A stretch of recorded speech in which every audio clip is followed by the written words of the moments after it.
नमस्कार बच्चों, कल की क्लास में हमने एक फूल की चाह कविता की कुछ पंक्तियां देखी और उसमें देखी कि बीमार बच्ची ने देवी के चरणों की फूल की चाह अपने पिता के सामने रखी है। और आगे हम देखते हैं कि उसका पिता क्या करता है। और इस कविता की अगली पंक्तियां हैं, सभी ओर दिखलाई दी बस अंधकार की ही छाया, छोटी सी बच्ची को ग्रसने कितना बड़ा तिमिर आया। ऊपर विस्तृत महाकाश में जलते से अंगारों से झुलसी सी जाती थी आंखें जगमग जगते तारों से। यहाँ कवि ने कहा है कि चारों ओर संध्या होने के बाद जब रात को अंधकार हो गया, चारों ओर अंधकार था। अंधकार यहाँ पे निराशा का भी था क्योंकि पिता को लग रहा था शायद उसकी पुत्री नहीं बचेगी। सभी ओर दिखलाई दी बस अंधकार की ही छाया, पिता को चारों ओर अंधकार की ही छाया दिखाई दी, यानी निराशा के ही बादल दिखाई दे रहे थे, अंधकार दिखाई दे रहा था। छोटी सी बच्ची को ग्रसने कितना बड़ा तिमिर आया, छोटी सी बच्ची को डसने के लिए, छोटी सी बच्ची को निगलने के लिए आज इतना बड़ा अंधकार आया है। ऊपर विस्तृत महाआकाश में जलते से अंगारों से, ऊपर अगर आकाश में देखें तो तारे भी जलते हुए अंगारों की तरह दिखाई दे रहे हैं। ऊपर विस्तृत महाआकाश में जलते से अंगारों से झुलसी सी जाती थी आंखें, और उन तारों को देखकर आंखें झुलस जाती थी, ऐसा महसूस हो रहा था। जगमग जगते तारों से, जगमग जगते तारों से ऐसा लग रहा था जैसे आंखें भी झुलस रही हों। देख रहा था जो सुस्थिर हो, नहीं बैठती थी क्षण भर। ये सारे दृश्यों को, इन तारों को जो सुस्थिर होकर बिल्कुल एक टक देख रही थी, वो बच्ची जो एक क्षण भी घर में नहीं बैठती थी, अब वो सुस्थिर, वो एक जगह पड़ी चुपचाप इन चीज़ों को देख रही थी। नहीं बैठती थी क्षण भर, जो एक क्षण के लिए भी घर में नहीं बैठती थी, आज बिल्कुल स्थिर हो गई है, अपनी जगह से हिल डुल नहीं पा रही है। हाय, वही चुपचाप पड़ी थी अटल शांति सी धारण कर। चुपचाप अटल शांति, यानी जिस शांति का कोई अंत ना हो, ऐसी अटल शांति लेकर वो लड़की चुपचाप पड़ी थी। सुनना वही चाहता था। अब पिता कह रहा है कि मैं उसकी वही आवाज़ सुनना चाहता था जिस आवाज़ से उसने मुझे ये कहा था कि देवी के चरणों का मुझे एक फूल लाकर दे दो। इसलिए उसे स्वयं ही उकसाता, उसे कुछ कहने के लिए उकसाता पिता कि वो बच्ची कुछ बोले। और जब वे बोलती तो यही कहती, मुझको देवी के प्रसाद का एक फूल ही दो लाकर, कि हे पिताजी मुझे तो देवी के प्रसाद का एक फूल ही लाकर दो। अब यहाँ मंदिर का वर्णन किया है कि मंदिर कैसा है, ऊंचे ऊंचे शहल शिखर के ऊपर, यानी बहुत ऊंचे ऊंचाई पर पर्वतों के शिखर के ऊपर मंदिर था विस्तृत विशाल। एक मंदिर माता का था जो विशाल और विस्तृत रूप में बना हुआ था। स्वर्ण कलश सर्जित विस्तृत थे, जिसके ऊपर सोने के कलश बने हुए थे। पाकर समुदित रविकर जाल, और चारों ओर जब सूर्य की किरणें फैलती थी तो वो हमेशा जगमगाता था। दीप धूप से अमोदित था, यानी उसमें धूप और दीप से वो हमेशा मंदिर आनंदित होता था, खुशबू से महकता रहता था। धूप दीप से आमोदित था मंदिर का आंगन सारा, और सारा मंदिर का जो आंगन था वो धूप और दीप की महक से आनंदित होता रहता था। गूंज रही थी भीतर बाहर, और हमेशा मंदिर के बाहर और भीतर भजन और कीर्तन की आवाज़ें गूंजती रहती थी। मुखरित उत्सव की धारा, और ऐसा लगता था कि जैसे मंदिर में हमेशा उत्सव छाया हुआ है। यहाँ पर कवि ने मंदिर की विशेषता बताई है। मंदिर की विशेषता बताते हुए कहा है कि ऊंचे शिखर पर देवी का मंदिर था, और वो उस पर स्वर्ण कमल बने हुए थे, यानी कि मंदिर जो था बड़ा ही अत्यंत सुंदर था, जिसमें दीप की और धूप की सुगंध चारों ओर आंगन में फैली रहती थी, और भजन और कीर्तन की आवाज़ें आती रहती थी, जिससे लगता था कि जैसे मंदिर में उत्सव सा छाया हुआ है।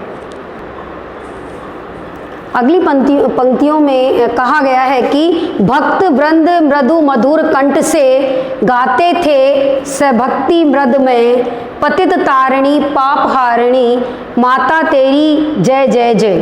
पतित तारिणी तेरी जय जय, मेरे मुख से भी निकला बिना बड़े ही मैं आगे को, जाने किस बल से ठिकला।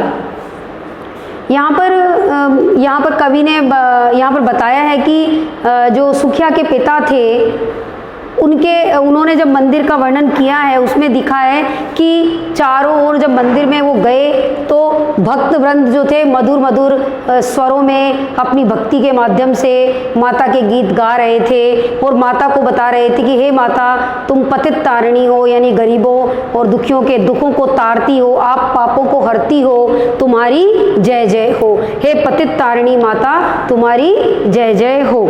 मेरे मुख से भी निकला, और जब सुखिया के पिता मंदिर में गए तो उनके मुख से भी माता की जय जयकार निकली। बिना बढ़े ही मैं आगे को बढ़ा, जाने किस बल से हिकला, यानी क्या मेरे अंदर क्या बल था कि अछूत होने के बावजूद भी मैं मंदिर की ओर आगे बढ़ा। मेरे दीप फूल को लेकर वह, मेरे यानी सुखिया के पिता के हाथ में भी दीप और फूल थे। मेरे दीप फूल को लेकर वह अम्बा को अर्पित करके दिया पुजारी ने प्रसाद, जब आगे को अंजलि भर के भूल गया उसका लेना झट, परम लाभ सा पाकर मैं सोचा बेटी को माँ के ये पुण्य पुष्प दूं जाकर मैं। यहाँ पर सुखिया के पिता ने भी पुजारी को दीप फल फूल अर्पित करने के लिए दिए और पुजारी ने ईश्वर को फूल अर्पित करके उसे वापस लौटाया। पुजारी ने प्रसाद जब आगे को दिया तो अंजलि भर के पिता ने भूल गया कि मैं एक अछूत हूँ और झट से उस प्रसाद और फूल को ले लिया।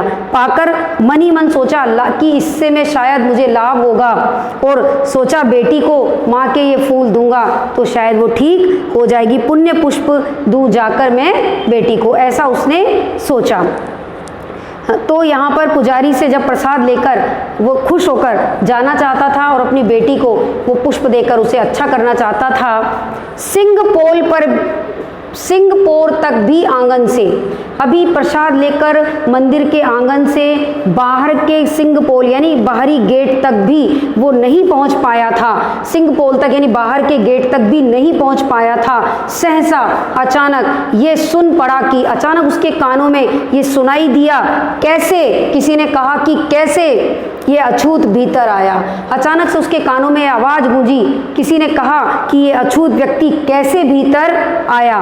पकड़ो, देखो, भाग ना जाए, कि इसको पकड़ो, देखो ये कौन है और भाग ना जावे।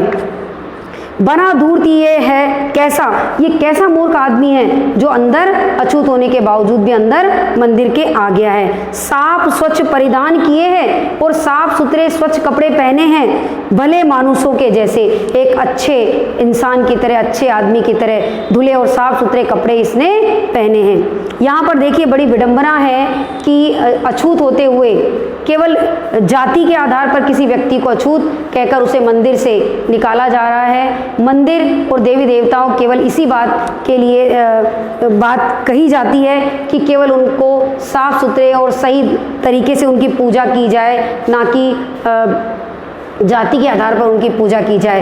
अछूत व्यक्ति भी साफ सुथरा बनकर अच्छे और साफ कपड़े पहनकर मंदिर को गया है, वो भी भले मानुष का जैसा दिखाई दे रहा है, किंतु एक अछूत जाति होने के कारण लोगों ने उसे कहा कि इसको देखो, पकड़ो, ये हमें मूर्ख बना रहा है अच्छे कपड़े पहनकर। तो कितनी विडंबना है समाज की कि ईश्वर को भी लोगों ने जाति और धर्म में बांट दिया है। लोग अछूत व्यक्ति को मंदिर में जाना ही नहीं देना चाहते, जबकि ईश्वर पर तो उनका भी उतना ही अधिकार है।